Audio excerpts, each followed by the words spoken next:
I would like to begin by acknowledging that we are in Mi'kma'ki, the ancestral territory, the ancestral and unceded territory of the Mi'kmaq people. And my name is Evie Dunville. I'm an art therapist with my own private practice. So today's session is focused on how the approach of art therapy can support building our capacity to deal with the stress in our lives. We will start with a quick overview of the LISNS app, so that's the Legal Information Society of Nova Scotia.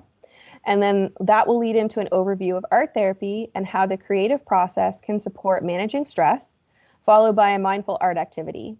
Feel free to ask any questions as they come up, as I find the context is often better, but I will try to leave some time for discussion as well. So these are some items that you can have on hand for when we get to the guided visualization. So paper, the heavier weight paper will be less likely to tear, but you can use any kind of paper like loose leaf, anything like that, whatever you have on hand.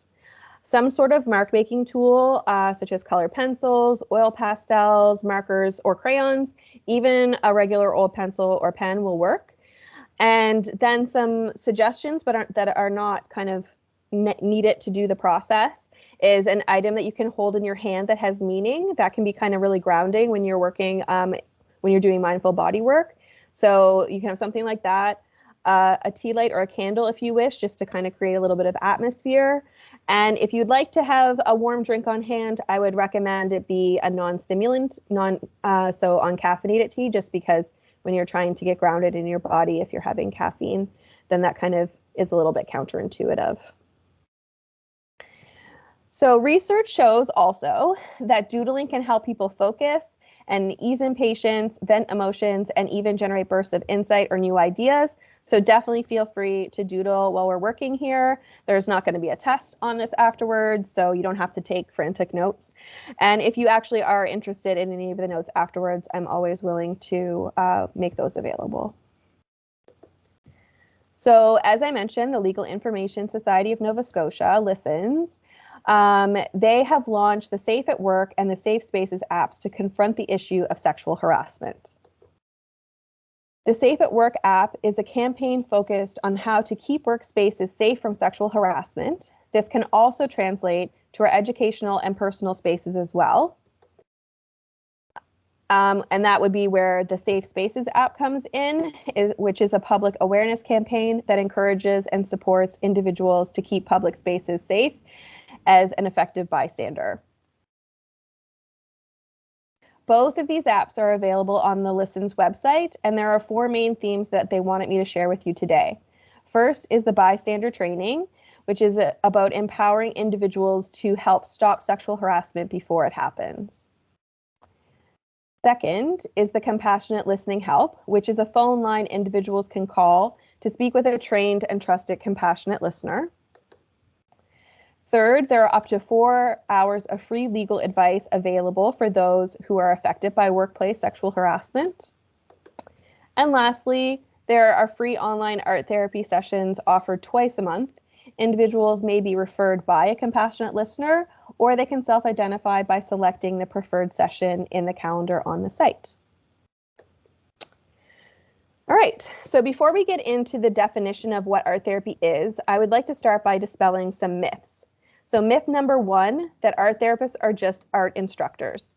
We are actually trained mental health professionals who just happen to utilize the art process. So there's more going on than just arts and crafts. Myth number 2, that you have to be an artist to benefit from art therapy. Absolutely not. And I actually find that depending on the artist, their long-established practice may actually present the challenge of tuning out the inner critic and tearing down product-driven behaviors of like, oh, I need this painting to look this way because I want to sell it later on or something like that. Myth number 3, that art therapy is just play, like attending paint night and using adult coloring books. And while I personally support any method that encourages creative expression, it does take more than coloring for reparation to happen. Though, just to complicate matters, play is therapeutic and often an important part of the art therapy process for its role in relieving stress and boredom, its ability to raise our spirits and to aid in emotional regulation, which can also help to inspire exploration and creative thinking, and it helps to connect us in positive ways. So, sometimes we do play, but it isn't just play. Myth number 4, that art therapists can read your mind by looking at your art.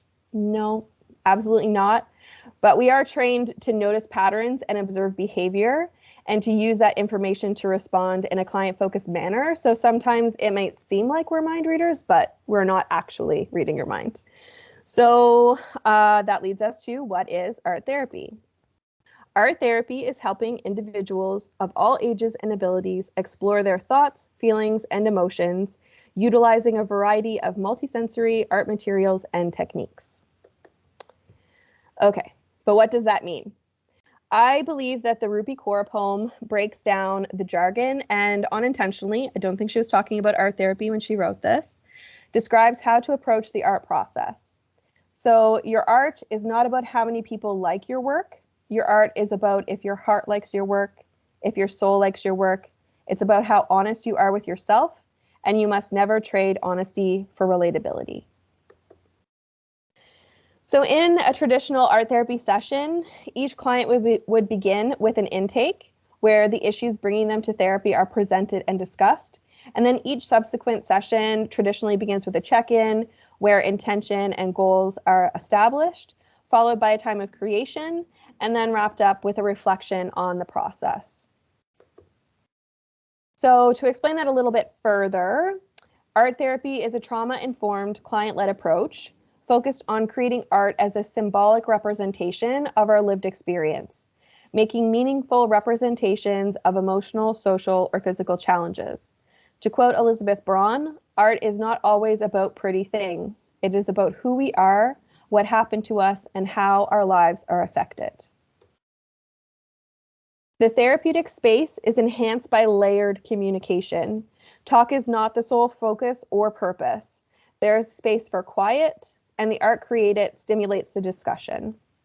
Like diaries, the art also provides a record of our experience in the session, which is often not accessible in talk therapy unless you work something out with your therapist to record or something maybe. Art therapy transforms, connects, and empowers. It can lead to an increased optimism, improved mood, may provide much needed socialization, and boost confidence. To quote Maya Angelou, we delight in the beauty of the butterfly, but rarely admit the changes it has gone through to achieve that beauty. Art therapy can be nonverbal and sensory-based, allowing individuals to experience and communicate through more than just language. Art can permeate the very deepest parts of us where no words exist. And throughout that process of making, clients are being both seen and heard.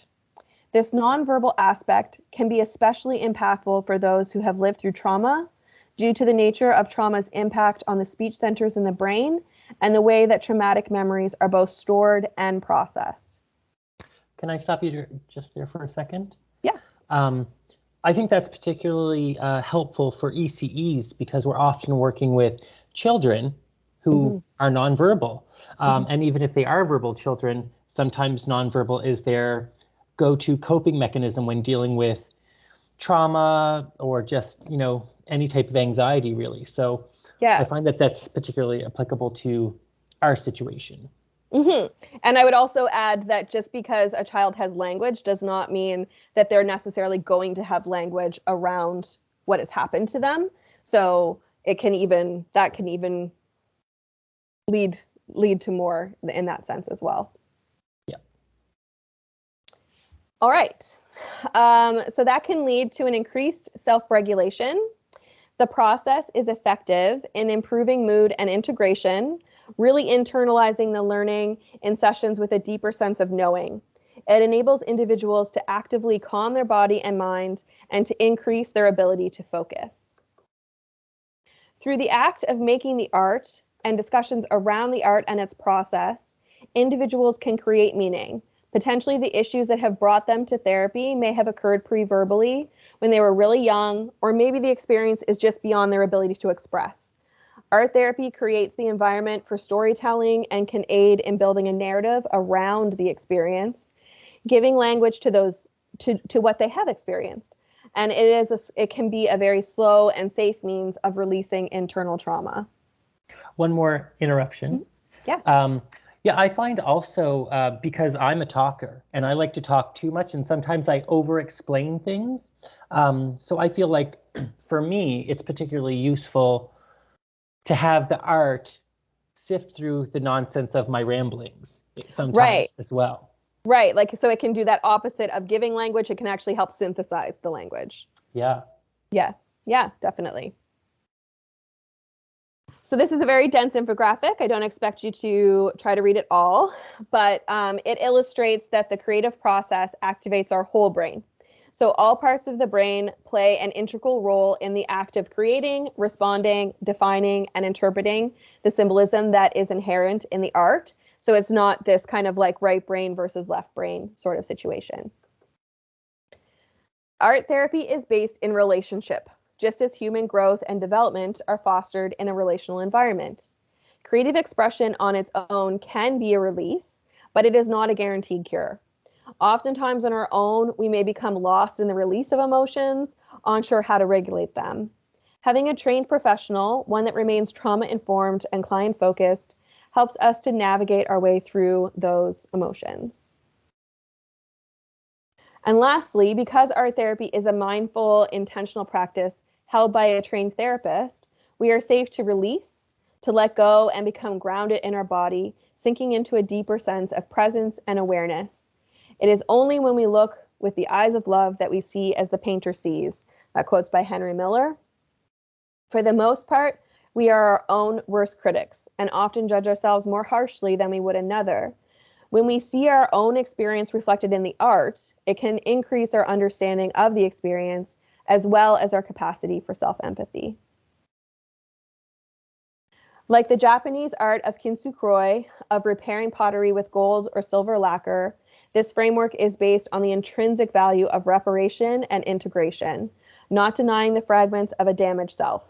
Instead, we befriend our shadows and celebrate the strength it takes to put the pieces of a broken self back together, understanding that we are more beautiful for having been rebuilt. So, the art therapy space is not always accessible and sustainable. So how do we translate what I just talked about, the approach, to create an intentional personal practice that supports emotional regulation and resiliency outside of the therapeutic space? Creative wellness takes the insight of therapeutic art to inform creativity. So with ECE, think like informed programming. And so that's like akin to unstructured play, where the intention is to create an accessible creative space, allowing the freedom to explore, discover, and create with little or no predetermined rules. There may be some guidelines, but there's no rule like this is how you have to do every step. This approach will boost development on a cognitive, physical, and social and emotional level. To begin, creativity should be personal, not based on the approval of others. So draw stick figures, sing off key, write bad poems, sew ugly clothes, run slowly, flirt clumsily, play video games on easy. You do not need to be good at something to enjoy the act. Talent is overrated. Do things you like doing. It is okay to suck. I, for example, play guitar poorly, and because I have continued for the love of it, my cat and dog no longer leave the room when I take it out. Creativity is innately human. To quote Felicia Rashad, known for her role as Claire Huxtable in The Cosby Show, before a child talks, they sing. Before they write, they draw. As soon as they stand, they dance. Art is fundamental to human expression. The only thing I would change about the quote here on the screen by Sydney Gerwitz Clemens is this. Art has the role of helping everyone become more like themselves instead of more like everyone else. We know now that the brain is plastic. That means that it can change, it can grow, which proves the old phrase, you can't teach an old dog new tricks, wrong. It is never too late to start. So the idea is create without judgment or comparison. Art can be messy, ugly, or just for fun. So play in an unstructured way. According to Dr. Yes, go ahead. Sorry. I was just going to say this, so again, applies to early childhood, because whenever we're doing art with children in general, we don't want them to try to be meeting some sort of symbol or symbolized version of what they think a good drawing is. We want them to express and to develop their skills and to use it as a communication tool rather than just as a decoration tool. So Yeah. I'm really connecting to this. Yeah, and I would say that like I work with a lot of children, and often they'll ask me like, do you like it? Like, which is your favorite? And I will always turn that back to them and be like, do you like it? And like ask them that, because it's not about trying to please me. It's about working through their own thing or like pleasing themselves, right? Okay. So art can be messy, ugly, or just for fun. So play in an unstructured way. According to Dr. Karen Purvis, scientists have determined it takes approximately 400 repetitions to create a new pathway in the brain, unless it is done with play. When we play, it only takes between 10 and 20. So when you think like, oh, like kids learn so fast, like, yeah, there's definitely some stuff happening in their brain that does actually make it easier for them to learn faster. But part of what it is that they're literally playing all of the time, and that's how they're learning. And as adults, we've kind of taken that play out of our lives. So we're doing the 400 repetitions rather than the 10 to 20. So allow yourself the freedom to take risks and make mistakes. That freedom can feel very vulnerable and hard. Be patient with yourself. If you haven't made art since you were 7, your ability may be on par with the average 7-year-old, and that is okay. Maybe your ability will develop, but most importantly, you will be creating. Because of the monetized value placed on art, many of us have avoided creating because at some point in time, we were shamed into believing that our creativity was not quote unquote enough. Part of embracing this process is shifting not only the way we approach making, but how we discuss art. We can prevent those shaming wounds that cause avoidance when we value the quality of the effort and thought put into the work rather than the product itself. So I'll provide you with some examples. I see that you, and then finish that sentence based on what you see in front of you. So you make neutral observational comments about the materials used, the lines, the colors, whatever it is that you see in front of you. Tell me about. So avoid judgment while expressing interest in their creation and their ideas. You seem to be working very hard. So acknowledge their effort and focus, not the product or the talent. This looks very. Find qualities about the art besides whether it is pretty or good. There are more reasons to make art than just beauty. And one thing that I will also say here is that, especially if you're working in kind of like an emotional way, that not everything we feel not all feelings that we feel when we're putting them into the art are beautiful. Sometimes they're harsh and they're hard. And that can also create this kind of imbalance if the response that you're getting is, oh, this is a beautiful piece of work. And then you're almost like the child's learning like, oh, well, pain is beauty. And then that can lead to so many issues later on. But then also, what if you're not completely on the ball and you say to like 2 of the kids at the table, oh, that's so pretty, that's so good, that's so beautiful, but you forget to say it to the other kid who's sitting at the table. And then they're like, well, what about my work? Like, why isn't my work beautiful? So it's just, yeah, sorry, go ahead. Sorry, one other thing. I often think also people have personal biases that they don't necessarily recognize. So we're more likely to describe girl things as pretty and beautiful and boy things as smart and blah, blah, blah. Or, you know, maybe the same thing along the lines of race or ability or things like that. So it is very important to be intentional about the words you use, reflective of what's actually going on rather than, you know, just filler words. That's so pretty, you know. Nobody's gaining from that. Yeah, no, exactly. How did you? So ask questions about their process. Ask them what they did. Get them to teach you, like learn from them. Can you tell me a story about your picture? So encourage the individual to expand their creativity, imagination, and self-expression. And then the last one, how do you feel about your art? This one is a tough one. You have to be open to any positive or negative response. So if you're not actually going to be capable of holding space for a negative response, don't ask someone how they feel about their art.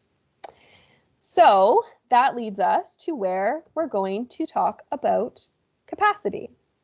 So, and how capacity enables us to cope with stress.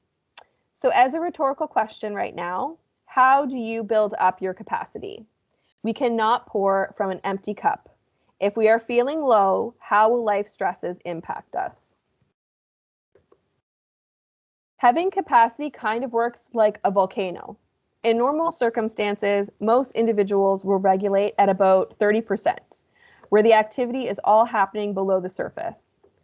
When you begin to add stressors, like you have been isolated from your friends and your family, your job has been impacted by a pandemic, your routine is thrown off, and your finances are already tight, and then inflation is increasing the cost of gas, groceries, and bills, you may find that your capacity is much less than it may have been under what we would call quote-unquote normal circumstances. There may be some rumblings in the area surrounding the volcano now, or it may even erupt, potentially causing damage to those living nearby. I view capacity as different from resilience, not because they are that different, but due to the way many seem to define resiliency. I find that many aim for resilience, which is actually defined as the capacity to recover quickly from difficulties, but that they actually see it as the ability to always remain unfazed, to never appear impacted by life's ups and downs, and to believe that to be well or resilient is to live in a perpetual state of calm and safety.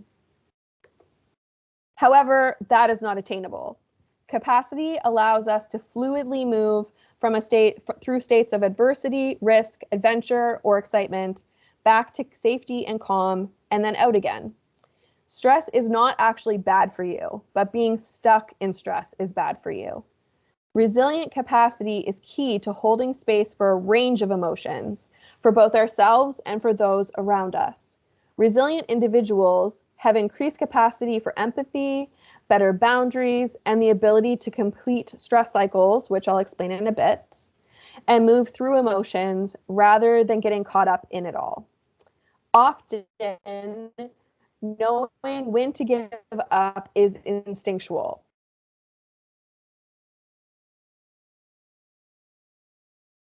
Outside of rational thought. A voice inside of our head saying, "You have done all you can here, it is time to move on." However, humans, especially those in caring positions, have an extraordinary ability to ignore this voice and to believe that it is actually better to push on. So let's start with some context on how our brains work when experiencing stress and adversity. The amygdala, which is the oldest, most instinctual part of our brain, sometimes referred to as the lizard brain or the monkey brain, is responsible for our impulsive responses. It is fully developed at the time of our birth, and it sends messages to help our body manage stressful situations. These messages are received as the stress hormones adrenaline and cortisol. They are delivered into the bloodstream, causing our body to go through a number of instinctual changes designed to make us faster, stronger, more alert, and more capable. This was imperative to our survival as a species when this part of our brain was originally being developed. The prefrontal cortex, on the other hand, is the thinking part of our brain that developed later on. Not only did it develop later in our evolution as a species, but it does not fully mature until early adulthood, or approximately the age of 25. Prolonged stress can shut down this rationalizing part of our brain, which is responsible for planning, attention, problem solving, impulse control, and emotional regulation. So I find often because people are talking more about emotions and they're trying to build up their emotional intelligence, that there's almost this expectation that children will be able to actually express and to talk about their feelings in the same way that you would expect an adult to. But what's really important to remember that that's part of rationalizing and emotional regulation, and that part of the child's brain is not fully developed yet. So there may be some children who are really great at this, or maybe they're great at it one day, but not the next, or 1 minute and not the next. And also to keep in mind that if trauma occurs when this part of the brain is being developed, that can also have an impact on that part of your brain later on. When stress is ongoing, these physiological changes stay switched on, weakening the immune system, the body, and the brain. As an example, in this pandemic, it is safe to say that we have moved from acute to chronic ongoing stress. Instinctually, this process, or stress cycle, was designed to carry us to safety. This instinctual reaction to a threat can play out in a number of ways. You may be familiar with the terms fight, flight, or freeze. There is also a more modern stress response referred to as appease, or fawn if you want to follow the F pattern there. The appease response occurs when we read these danger signals and aim to comply and minimize the confrontation to protect ourselves, so accommodating to the detriment of the self. The key word in all of this is cycle. We become scared, we run, we survive. Hopefully. The cycle should then be complete. However, oftentimes we are not reaching safety. Our modern stressors, so the things that are causing us stress, are rarely predation, so being attacked by an alpha predator, and can often be aspects of our daily lifestyle, such as a work situation and the many choices that we are expected to navigate in our daily lives. So the stress response is never actually completed. The feelings we experience of burnout, overwhelm, and hopelessness occur not because of the stressful events themselves, but because our bodies fail to complete the entire stress response cycle, allowing these hormones to continue surging through the body. Individuals will respond and recover differently and have different ways of showing how demands outweigh their capacity. While stress-affected behaviors are driven by low resilience, that are driven by low resilience will be different for everyone. Often we will see emotional outbursts, withdrawal, defiance, anger, and resentfulness. Eliminating stressors in our environment is not the same as completing a stress response. So just getting rid of the stress is not the same as completing it, which is good in modern society. We do not have to wait for the thing that is causing us stress to be gone to intentionally complete a stress response cycle. However, it also presents a challenge. Even when we manage or eliminate a stressful event, we haven't necessarily dealt with the stress itself because we haven't expended our body in such a way as to burn up those hormones. The body can remain stuck in survival mode, where our instincts have taken over and shut down our capacity to reason. Anxiety is often considered cognitive, but it actually lives in the body of someone who has not shut off their stress response cycle, which then impacts their ability to reason. Completing and taking ourselves out of the stress response is vital for mental and emotional health. There are a variety of activities that will trigger the completion of a stress response cycle and return our brain and body to a state of knowing that it is safe, that we have survived, and so we are able to return to a state of calm and control. This is an act of resilience.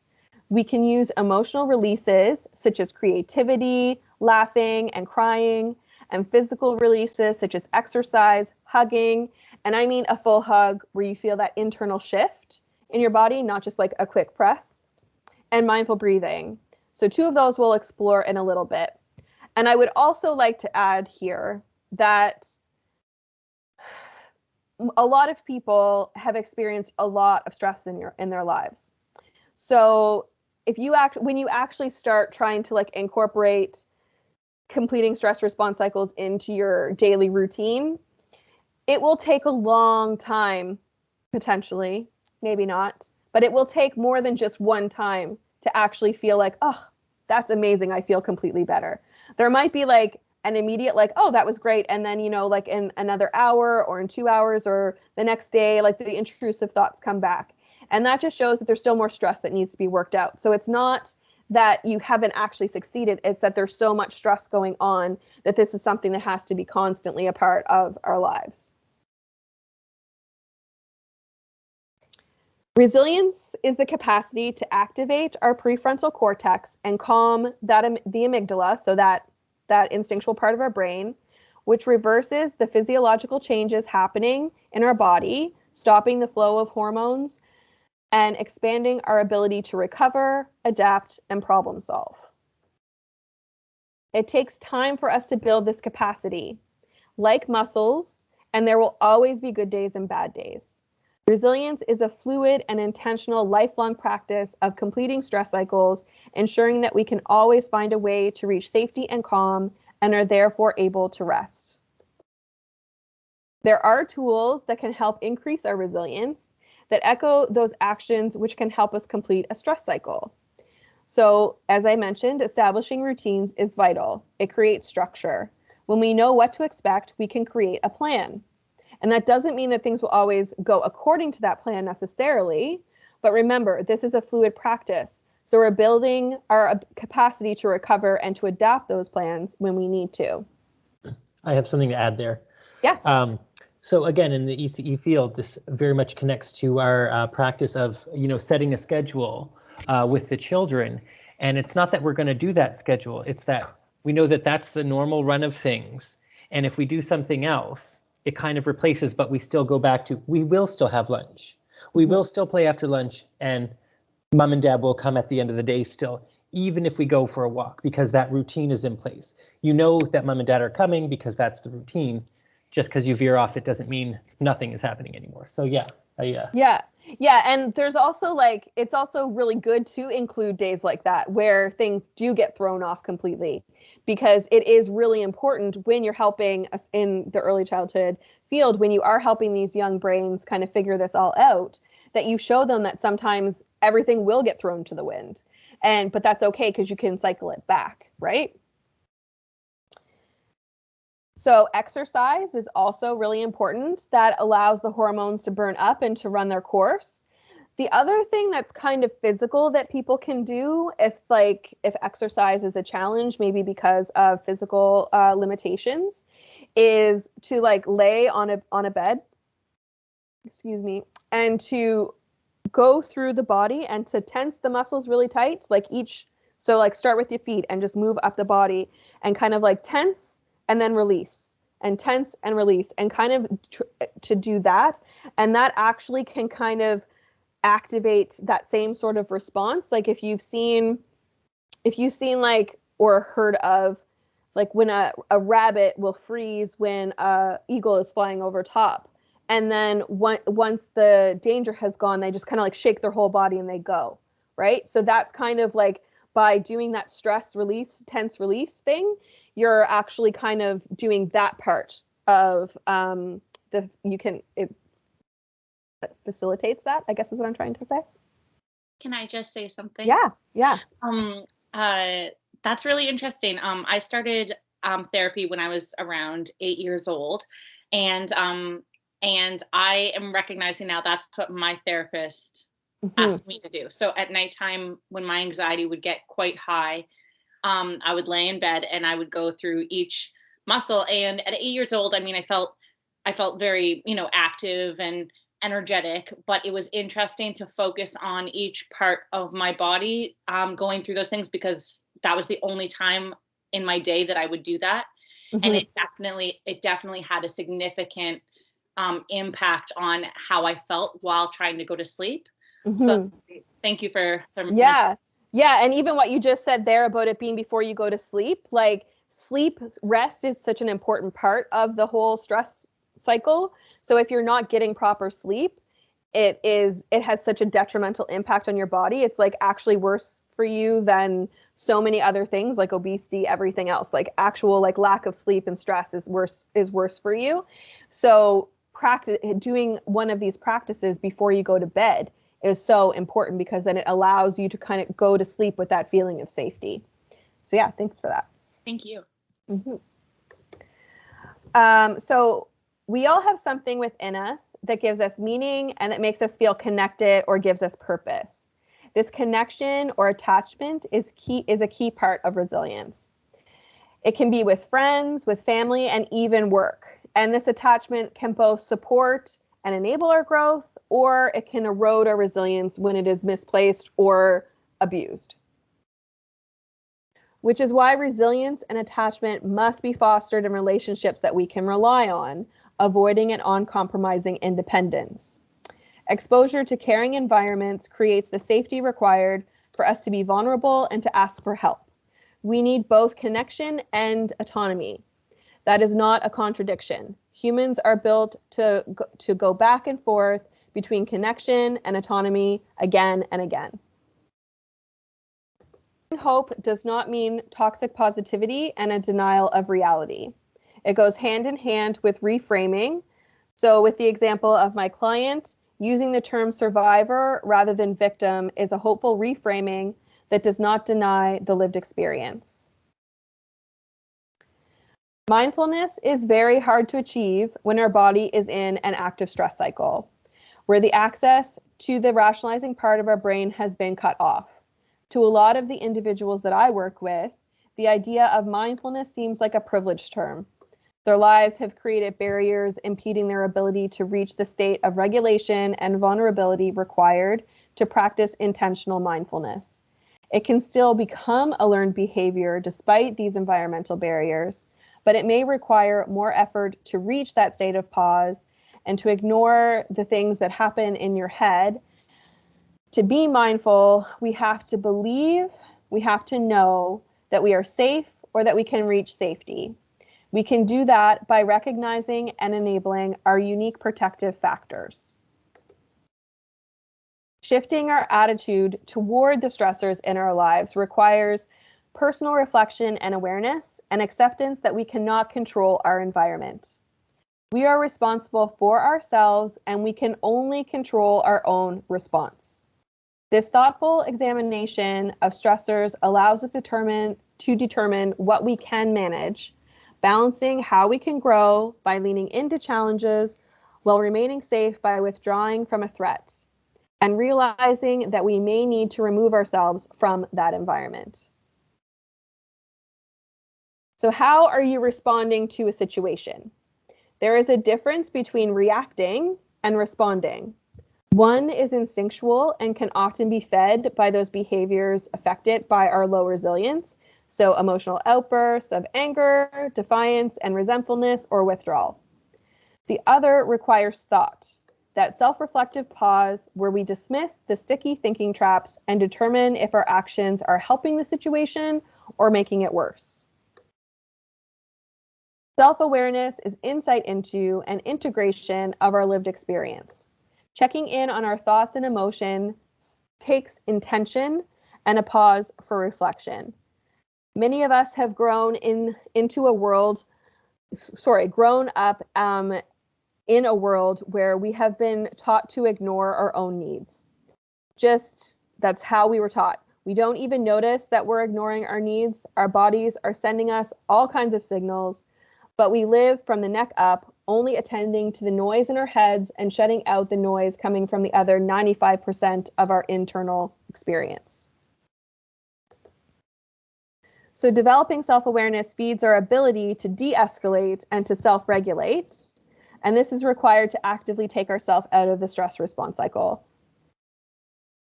Knowing our personal talents and strengths helps us to master our environment. It allows us to pull them out when we need them and utilize them as resilient defenses and boundaries. We can increase the sense of mastery by setting goals. We want to make them achievable, so start small and grow from successes. Once we have built this inner awareness and regulation, we are able to leverage our strengths more easily, so that we're less susceptible to fear and stress, and our resilience kicks in rather than an instinctual response to a crisis. And I would say that often this will actually be something that when you start, you're going to be doing afterwards. You're going to be like, okay, what could I have done differently in that situation? But then over time, And by building up that practice, it will be something that literally it is just a couple second pause. Like when people say, you know, count to 10 before you respond in your head. Sometimes we make mistakes and we mistake our guilt about resting. Sometimes we mistake our guilt about resting for our passionate commitment to the people and ideas we cherish most. But in reality, the status quo thrives in a context where people who want to change the world believe that sleep is a sign of weakness and that rest is an enemy. So like I said, initially this practice will feel hard. Oftentimes, we do have to start by reflecting afterwards. Over time, this practice becomes more and more a part of our personal framework. So be gentle and patient with yourself and each other. We are learning. And remember that the quality of our lives is not measured by the amount of time we spend in a state of perfection. The quality of our lives day to day is measured by our freedom to choose to stay or to leave. That freedom comes when we have abundance enough and safety enough to let go of what is broken and reach for something new. I do want to thank the surrealist artist Christian Slow and the internet for access to all of the images of their art, as well as the various memes and imagery scattered throughout this presentation. Also to my clients who have consented to having their images, the images of their art shared. These are my references. And now that was a huge dump of information that you may or may not remember, but hopefully our shift to making some art shortly will lead to some integration. So now is time to open it up to questions. And I will close my presentation for that. I think. I have a question for you. Uh-huh. That was so great. Thank you so much. My question, so sometimes I find that when I'm kind of having a peak moment of stress, discomfort, anxiety, sometimes I sit down in front of my art materials, but my head is still just going a little bit too fast to be able to process anything from my brain to my hands. And I'm wondering if you have any tips that can kind of initiate that. Yeah, so that is a very common thing, regardless of, that actually occurs when people come into the art space. They're like, I have no idea where to start. So my suggestion is to look at your materials and to kind of choose like what color is either really driving you crazy or really interesting you in that moment. So like just like whatever is kind of like piquing your interest the most, whether that's in a positive way or a negative way. And to start with like that kind of color. And then if you have no idea where to start with actually making art on the page, don't worry about what you're doing. You can literally close your eyes and you can just start scribbling. And that's actually an activity that we do with kids a lot, as like what we call like a pre-art activity. So it's you do a scribble, and then if you're doing it with someone else, you would hand it to the next person. They look at it, they change the perspective, they move it around, and maybe they create something out of it. Maybe it's just an abstract drawing at the end. And then you give it back to each other, but you can still do that on your own. And if you're someone who is one who like does do mindful breathing and can practice mindful breathing like that, you can actually do it so that you keep your eyes closed, you're not looking at the page, and you actually just like allow your breath to lead the marks. So you just kind of like start making looping shapes or zigzags or crisscrosses or whatever it is that kind of feels good. And if one of them kind of becomes boring, try something else. And that like over time, what's actually down on the page might not look like anything necessarily, but it's not about what it looks like, right? It's about the process. So it's just about getting yourself going. And, you know, so just like filling the page with marks, or maybe just starting at one side of the page and just like filling it with color all the way over. And I have a piece that I did once where I started with charcoal. I was super angry and I was in a dark place. And so there's like a part of the drawing where you can tell where I was really angry. But then as I kind of started to work it out, the colors got more colorful, and there was lots of blending, and it was like actually like a visual representation of that idea of like working through the emotion. And like, it's not something that I would frame and put up on the wall or anything like that, but it is that process of, when I look at it, I feel so proud of it because I know that it was getting it out of my body and onto the page. Thank you. Yeah. To piggyback off of that, I find that I can't engage in meditation for that same reason. I can't get started. I can't slow my mind. I'm like, what am I supposed to be thinking about? I'm supposed to be thinking about nothing. So for me, the art therapy, which is something I've done for 2 years now, I find it so great to just I have different colored pens, and I just pick up a pen that I'm feeling. Maybe I'm in a bad mood, maybe I'm in a good mood, and maybe red feels bad one day and good the other. But I'll just pick up a color that I'm feeling, and I'll start wiggling it around on the page. Maybe I'm just, literally scribbling in the same spot. Maybe I'm just coloring in a circle until something comes to me. But the great thing about it for me is that there's no pressure to produce. So the act of going through that first scribble is the slowing for me that I can't really do in meditation. I can't slow my mind the way I can with the pen. Yeah, I personally find meditation really challenging as well. That's why when I incorporate visualizations and stuff like that into art with my clients, I do it as a guided visualization. I don't really consider it meditation, because that is something like, whenever I'm exactly the same as you, like when somebody says like, okay, clear your mind, it's like all the thoughts come running in, and then it's like, oh, I got to let them go. And I mean, that actually is what meditation is, though, is actually the act of letting those thoughts go. It's not that thoughts aren't going to come in. It's that you're acknowledging them, you're thanking them, and then you're saying, okay, I'm going to focus back on my breath again. So it's that the act of keep returning to your breath is what, quote unquote, meditation actually is. But that by incorporating it into like art into it can feel a lot more accessible to people that sort of like think of meditation as this kind of like guru type thing that is like something you have to like be good at to achieve, sort of deal. I have another thing.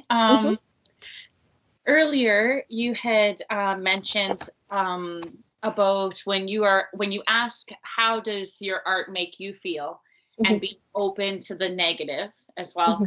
I remember a few years ago, I was working with a child, and she was trying so diligently to create something that clearly she could see so clearly in her head, but it was not working.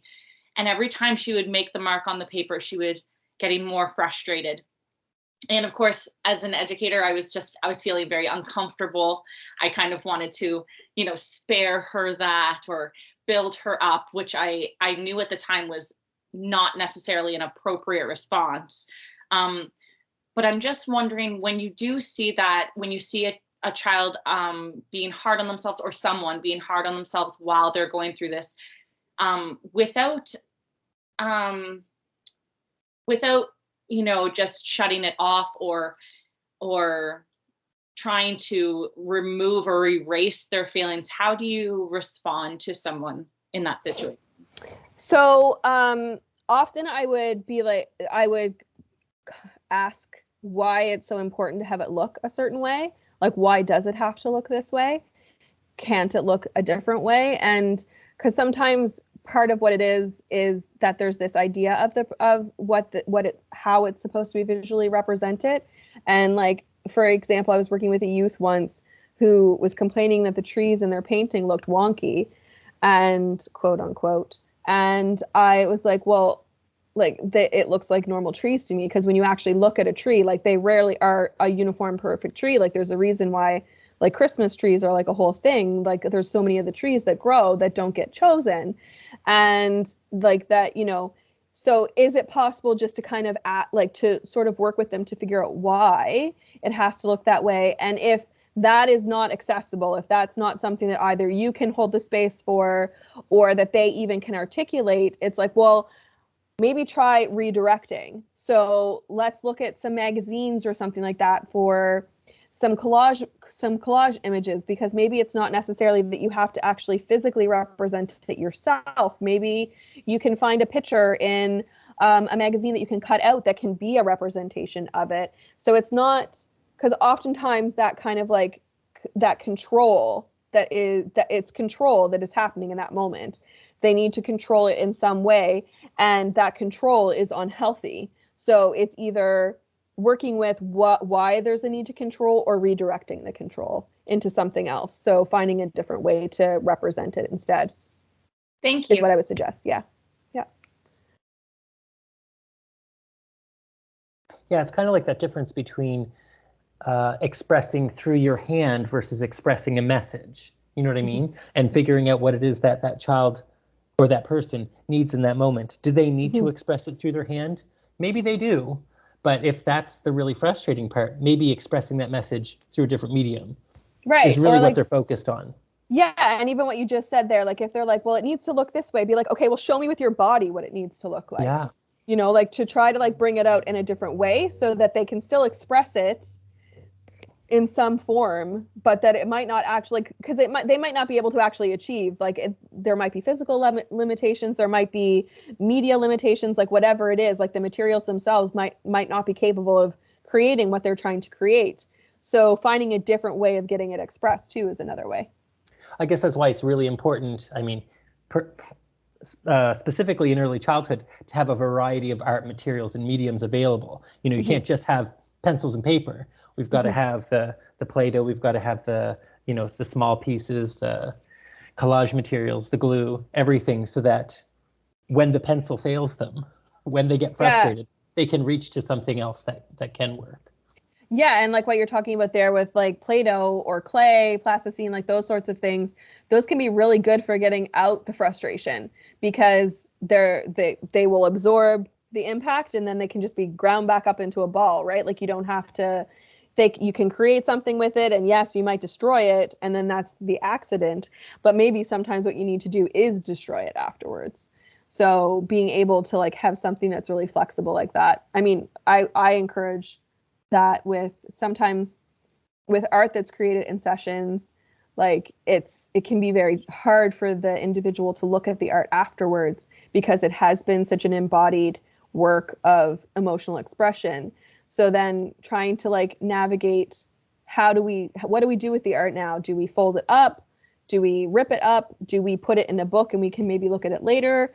Do we create a little fire that's safe and we burn it so that there's that kind of catharsis? Like finding ways of kind of getting that emotion out that does not necessarily mean that every single piece is going to be put up on a wall in a frame, right? Like you might decide to do that, but. Yeah, I think that's really important too, because as ECEs, we're always trying to get examples of the children's artwork and how they build on each other. But it would be important to kind of identify consent for that, because what if it is not the thing that they want in their portfolio? What if it's not something they want on the wall compared to their peers' work? So that's something to consider as well, you know, and really be mindful of the process of what was going on in that moment, rather than just trying to fill your wall and prove you were being a good teacher that day. Right. Like even though, like I said that, you know, for the art that was included in this presentation that was by clients, they all gave permission for me to photograph it and to share it.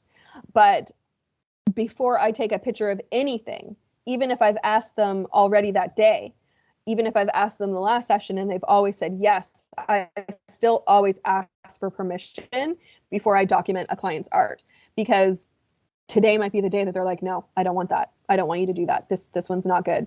And I find myself that that's how I keep notes. Like I don't sit in a session and furiously write down like that kind of picture of what people have of a therapist sitting in a chair writing notes while you lay on a couch. Like I don't do that. I am either creating with, or I'm trying to make sure that the art materials are there and they're present.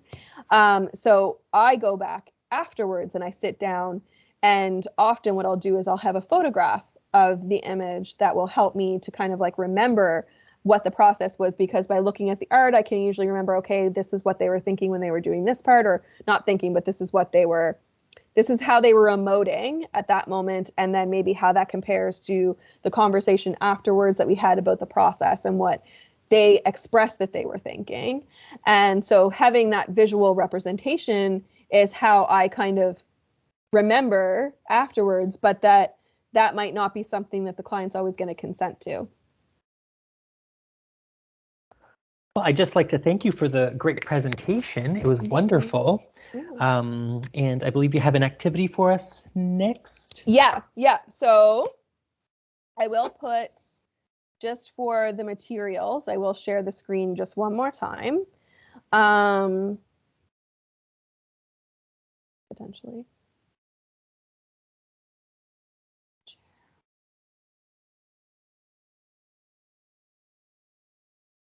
Okay. I am having such a hard time with this right now. Nope, I'm hitting custom, that's why. Okay. Close. That's what's going on. There we go. So for the guided visualization of creating a calm place, there are some tools that I would recommend that people have on hand. So paper, any type of paper is good. As I had mentioned at the beginning, a mark making tool, so whatever you have on hand. And if you would like to have an item that you can hold on to while we do the visualization portion of it, you can. Like for myself, I have this little wooden bird that I often hold on to while I'm doing presentations, because I talk with my hands a lot, and I also get kind of all anxiety and talk too fast. So that's how I help to regulate myself. If you don't have anything like that, and me saying that makes you think, oh, I wish I had something to hold on to, you can hold on to one of your mark making tools. That can work as well.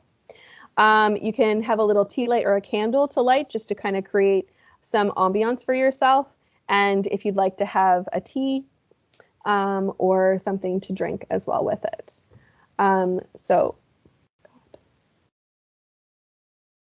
are you guys still there? Okay. I just accidentally almost closed down my computer instead of hitting escape. All right.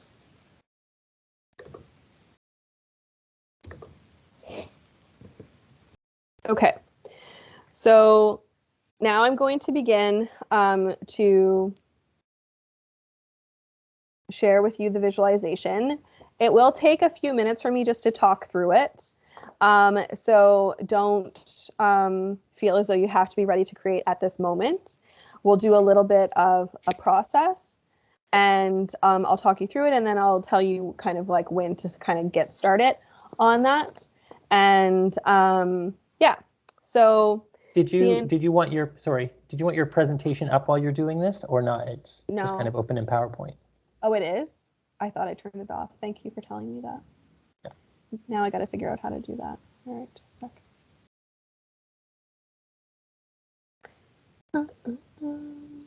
I keep hitting the Teams thing and nothing happens. Stop sharing. There we go. Sorry about that. That's okay. Okay. All right. So welcome to the practice of creating a calm place. The intention of this guided visualization is to help you to create an internal image of a welcoming and calm place, a safe space unique to you that you are able to access no matter where you are. This will be helpful to bring you back to a state of safety after you have experienced stress or anxiety in some way. Think of it as a completion of the stress response. Remember that after your body has either gone into flight mode, attempted to fight the threat, or froze, you need to be able to reach safety. By completing this practice, you complete the cycle of the flood of stress hormones in your body, resetting and allowing yourself to reach a place of safety where you can feel peaceful and calm. If you find this activity uncomfortable for you to approach at this time or at any time throughout, I would still encourage you to stay at rest in your space and consider the reasons that you feel this way. Looking within as I go through the steps, and later to create without a plan, just following your sensations and feelings. You can also just rest and be present, focusing on your breath. You are welcome to turn off your camera or your video, And I would encourage you all to have your audio muted, which you all are because this is a recording anyway. Remember, there is no wrong answer and no wrong way. What I suggest here may not be right for you. Trust yourself and your intuition and allow that to be your guide. We are going to start by finding ourselves in our seat. If you are not seated, this is the time to do so. I encourage you to begin by bringing your awareness to your breath, just noticing the natural inhale and exhale of your breathing. Notice the flow of your breath, that cycle of air in and out. As you notice this flow of breath, I invite you to check in on your body. To ensure that you are sitting comfortably in your chair, you can rock side to side and back and forth in your seat to find your center of gravity, where your balance holds you comfortably with your back at ease. Make sure your feet are planted securely on the floor. If your feet are unable to reach the floor, it would be good to put something underneath them, such as a pillow. You can do this with your hands in your lap, either palms up and open to receive, or down on your thighs to ground you. If you would feel more comfortable holding on to something, you can hold onto your token or one of the mark making tools that you have gathered for the art making. I encourage you to close your eyes if you feel safe and comfortable to do so. If not, try to keep your gaze soft. That means that you do not really focus on anything in particular, just stare into space as though you are having a daydream. If you are someone who has gone to yoga, you can also zone in on that focal point somewhere within your line of sight that helps to stabilize you and to keep your balance. Next, I encourage you to turn your focus back to your breath. Begin to follow your breath in and out of your body, focusing on the point in your torso where it is easiest to feel that full cycle. For some, this is in the chest. For others, it is in the solar plexus above the belly button. Others may find it lower down in the abdomen.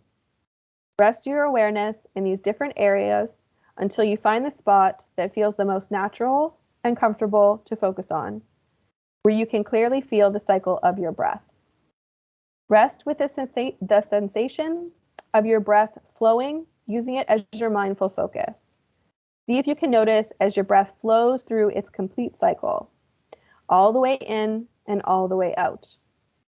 You may notice that sometimes a breath is deep and full, other times shallow or tight. Don't try to change anything or control your breath. Let it breathe you. At all times, whether we are aware of it or not, we are breathing. Breath is a constant, instinctive. We are always being breathed. Remember that right now, you do not have to do anything or make anything happen. All that you should consider is to relax and breathe. As you do this, you may notice your mind wandering off, pursuing some idea or another. If that happens, don't worry. Just gently bring your awareness back to your breath. Now, I encourage you to bring your awareness to your feet. Notice where your feet connect to the ground. This attention helps you to feel settled and grounded. Consider your feet with an explorative mind. Are you wearing shoes? Notice the shoes on your feet. Are you wearing socks? Then notice the socks on your feet. Are your feet bare? Notice how your feet feel as they rest upon the floor, really allowing all of your attention to come to your feet. Do you notice any tension or soreness in your feet that causes your attention to snag? If so, direct your breath inwardly towards your feet, allowing the flow of breath to cycle through. Maybe the sensation will lessen and feel more at ease. If not, that is okay. Allow your attention to notice that snag and accept it, and then move on. We will continue the cycle of attention and acceptance as we move through the entire body as a whole. Now, move your attention up your body. Bring your awareness to your legs. You may even run your hands over your legs, feeling your legs from the outside in. Really allow your attention to focus on your legs. Do you notice any tension there? Again, direct your breath toward your legs, allowing the full cycle of your breath to pass and flow in their direction. Moving up your body, bring your awareness to your torso. Notice your clothing on your body. And even begin to notice the subtleties of your clothing as the fabric shifts and moves with your breathing. Maybe place your hands over your heart and your belly as you cycle through a breath, really becoming aware of your body right here and right now. How your torso, your lungs, and your belly facilitate your ability to cycle through your breath. They allow you to breathe. Again, should your attention snag on anything in your torso, whether in the front in your stomach or in the back along your spine, allow your breath to cycle through that spot. Shift your attention now to your arms. Do they feel tense or loose and comfortable? You may wish to run your hands over your arms or even give yourself a little hug, really allowing your attention to go to your arms and up into your shoulders. Do your shoulders feel poised? Feel free to raise your shoulders in a shrugging motion, allowing them to shift and roll down your back into a comfortable and poised position as you direct the flow of your breath into your shoulders. Follow your shoulders up and into your neck. Maybe roll your head in a full circle, shifting with the next cycle of breath to roll in the opposite direction. Really bring your attention to your neck. Do you feel any strain in the muscles as you roll your head from side to side? Maybe a crack and crunch in the bones. Direct your breath to your neck, allowing the cycle of breath to pass through as you bring it back to an aligned position. Notice how your neck holds your head, your mind, and your ability to bring about the cycle of your breath through your nose and mouth. Once again, rest with the flow of your breath. You may feel the desire to express gratitude to your body for all it does, carrying you throughout your day. Often, we can feel at odds with our body for the various ways that we feel it lets us down or is not enough. However, today, in this moment, we are going to bring our attention to all that it does for us, settling in a place of safety within our own body where you feel peaceful and calm. This may not feel attainable in the moment. You may feel silly or find it uncomfortable. Even so, allow yourself to try. The more we practice, the more times we try something that does not feel natural, the easier and more natural it will become. In this moment, we are not focusing on the parts of our body or the parts of ourselves that we are not comfortable with. We are focusing on showing compassion and gratitude for the parts of ourselves that carry us through each and every day. Once you have become aware of your full body, we will begin to explore the imagery of a calm and safe place. I encourage you to bring to mind a place that you have either been to before or would like to visit that to you in this moment represents the ideal of peacefulness and calm. Oftentimes people pick a place in nature, like a river or the ocean, a hiking trail, a lake, or a mountain. Somewhere that you would either like to go or a place that you have been that feels settling and calming. Maybe it is a place where you experienced love and security in the past. That may be a specific location, such as a home where you felt sheltered and loved. When you have visualized this place clearly in your mind's eye, I would encourage you to explore your mind's 5 senses. So within the space you have visualized, I would encourage you to look around and really see the landscape. Absorb the scene. See the colors, the textures. Notice if the sun is shining or if it is shady. Maybe it is nighttime. Maybe you are seated indoors and can see the sun is rising on the horizon or setting beyond your line of sight with shadows stretching along the floor. Become aware of what you would see as you look around. Next, bring awareness to the sounds you would hear in this place, the sounds that are close to you and the other sounds that you would hear at a distance. Really take in all of the calming and soothing sounds that are in this place. Maybe the rush of the breeze as it rustles through the trees, or the lull of the water lapping at the shoreline.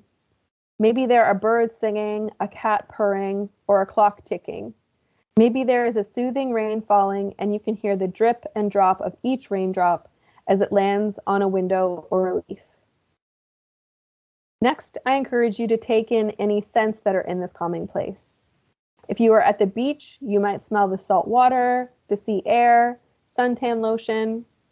Maybe you are standing in a lush field after a rain and you can smell the earth as it opens up to welcome the nourishment. Maybe there is something baking in an oven nearby, or the smell of wood smoke fills the air. For a moment, take in any and all of the scents that are in this calming place.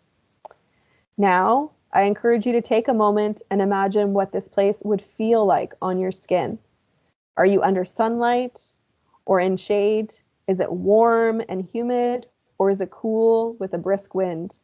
Are you wrapped in a warm blanket before a fire, or sitting at a kitchen table waiting for a delicious morsel to come out of the oven? Take a moment to really imagine what it would feel like to be in this place. Just be there and breathe. Take another moment to absorb any other sensations that feel particularly calming and soothing from this place. Really hold these sensations with you as we close with 3 soothing inhales and exhales. Inhale and exhale. Inhale and exhale. Inhale and exhale. Now that you have a visualized image of this place of safety and calm in your mind, I would invite you to create it. This creation may be completely representational, or it may be abstract, based on the sensations that you experienced rather than the place itself.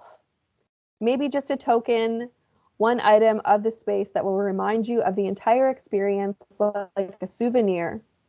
Go with whatever feels best for you in this moment. Start to put the image to paper using the colors, shapes, lines, and textures that match the unique experience you have imagined. Remember to let go of expectations. Don't worry about being precise, and focus instead on the emotions and sensations rather than how it looks on the page. I'm going to allow you the space of a few minutes to create before I continue. I would encourage you to take this time to work on your representation until you feel that it is as complete as you can make it. Though do not worry if I draw you back before you are fully finished. I will also give you a heads up before I'm about to call everyone back, and if you feel you really need more time, give a little wave to get my attention, and I'll extend by a bit.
that's been about 5 minutes. So I would suggest just another couple minutes to wrap up. But if you guys feel like you need more time, just to either, I don't know, write it in the chat, or you can speak it, whatever it is that you would like.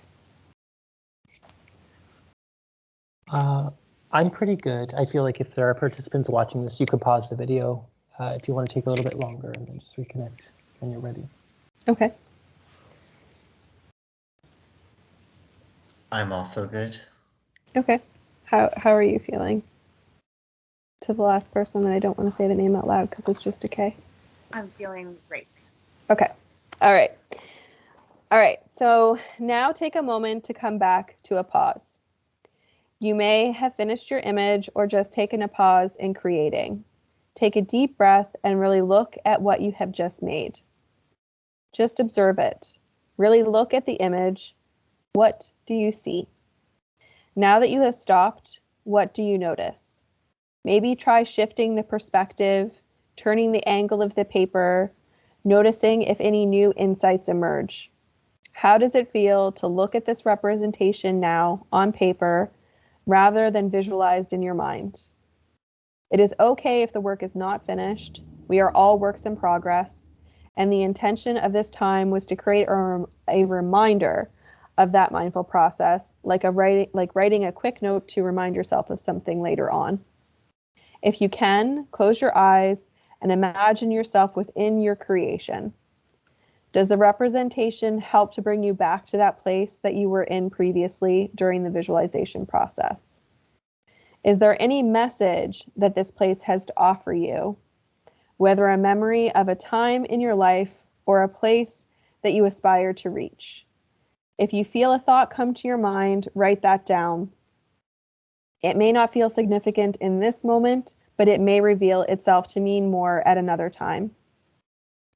Again, I will now give some space for any comments or questions that you may have about how that process felt, how it was to go through the visualization, and what it was like to represent that image, that experience with an image. There is no expectation that you share personal details, but I would encourage you to discuss your experience in a manner that feels safe. Anything that we say or share stays in this moment in time, here and now. If you wish to discuss your experience beyond this space, remember to only speak in reference to your own experience, not of those you have observed. I would also encourage you not to ask questions of another's experience unless they share that they are open to such a dialogue.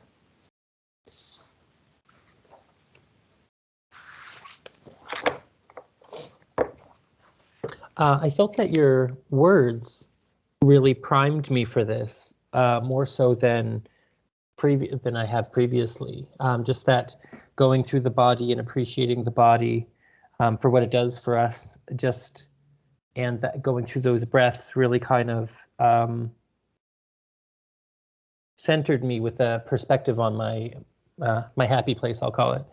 And it just made it easy to start. I was ready to start, and Good. sometimes I'm not ready to start. As I said earlier, I'm ready to scribble. Today I was ready to start, so that was good. Good. The intention with that, right, is to try to have you kind of in your body and ground it before you even begin. And I think that sometimes when we sit down to make art, we're not grounded yet. That's like we're looking at the art to be the thing that grounds us. So by going through that guided part first can kind of help to alleviate some of that noise at the beginning. I completely agree. I totally feel that when you were speaking, I could envision every part of that place. And I appreciate that you gave time for each sense to kind of try to come out, even if some of them were a little bit harder than others. I appreciate the time given for that. And I felt that going through that process really kind of allowed me to be able to find a place to start on my paper too with the art, instead of not really knowing where to start after experiencing all those senses, I was able to kind of, I don't know, I guess be more guided into which part was the most important for me, or which aspect was the most influential or significant for me on paper. So thank you. Yeah, thank you. Thank you for sharing.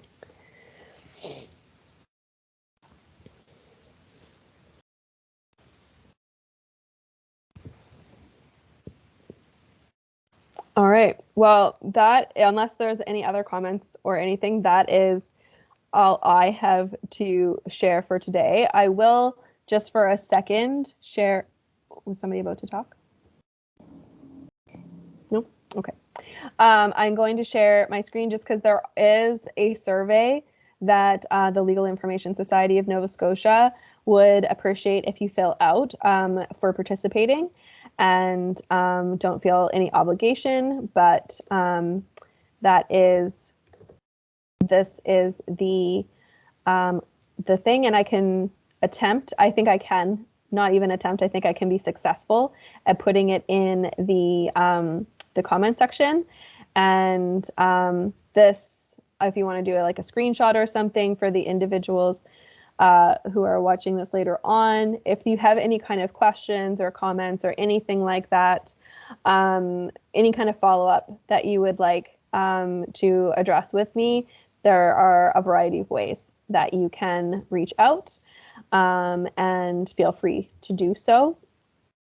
So I'm just going to close that and put the link in, and we can, if there's any other comments or anything, feel free. Otherwise, we can stop recording once I put it in the thing.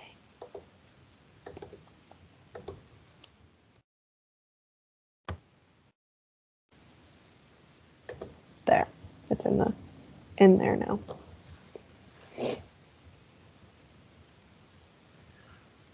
Before we go, I'd just like to take one more opportunity to thank you, Evie Dunville, for sharing this with us and guiding us through this. I found it was really wonderful. And, you know, I know we were making a video, but it was really therapeutic to me. So I hope that passes on to our students as well. Good. I'm glad. Thank you.